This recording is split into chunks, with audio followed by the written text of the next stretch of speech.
सर्वांचे मनपूर्वक आभार.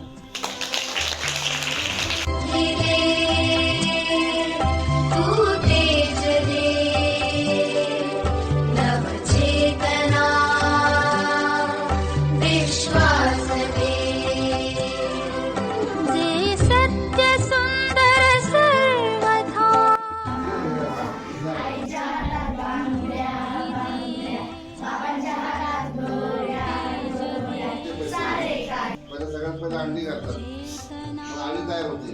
तिसऱ्या टप्प्यात गोड तयार होतो आणि चौथ्या टप्प्यात हा पाण्यातून डास हा घालावा लागते. अजून त्याच्यावर परत तुम्हाला थोडं औषध गोळ्या पण खावं लागते. तुमच्या मुलीला त्रास द्यायला थोडं आवडत पाणी एकाला दोन ताबडतोब कापून नवीन पाणी भरते. समजा तुम्हाला अचानक ताप आला, कोणताही ताप असू द्या,